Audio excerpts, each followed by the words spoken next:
വലിയച്ഛൻ വരുന്നുണ്ട്. ഭക്ഷണം കുറച്ച് റിച്ച് ആയിക്കോട്ടെ. ഓക്കെ.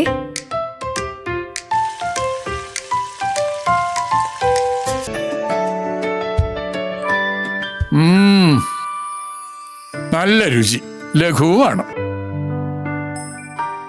കുറവുപ്പ്, കുറവെണ്ണ, കുറവ് പഞ്ചസാര. എന്നാൽ കൂടുതൽ ആരോഗ്യം, കൂടുതൽ സന്തോഷവും. അതെ, ശ്രദ്ധയോടെയുള്ള പാചകം ചെയ്യൽ സ്നേഹത്തോടെയുള്ള പാചകം ചെയ്യലാണ്. വടക്കാഞ്ചേരി പുന്നംപറമ്പിൽ കിണറ്റിൽ വീണ് ചികിത്സയിലായിരുന്ന പത്മാവതി മരിച്ചു. അഗ്നിരക്ഷാസേന പുറത്തെത്തിച്ച് ആശുപത്രിയിൽ എത്തിച്ചുവെങ്കിലും രക്ഷിക്കാനായില്ല. വടക്കാഞ്ചേരി പുന്നംപറമ്പ് ഉന്നതിയിൽ കിണറ്റിൽ വീണ വയോധിക ചികിത്സയിലിരിക്കെ മരിച്ചു. പുന്നംപറമ്പ് മേപ്പാടത്ത് വീട്ടിൽ പരേതനായ കുമാരന്റെ ഭാര്യ 71 വയസ്സുള്ള പത്മാവതിയാണ് മരണപ്പെട്ടത്. തിങ്കളാഴ്ച വൈകുന്നേരം 4 മണിയോടെ അയൽവാസിയായ മല്ലികയുടെ വീടിന് പിന്നിലെ ഉപയോഗിക്കാത്ത കിണറ്റിൽ പത്മാവതി അബദ്ധത്തിൽ വീഴുകയായിരുന്നു.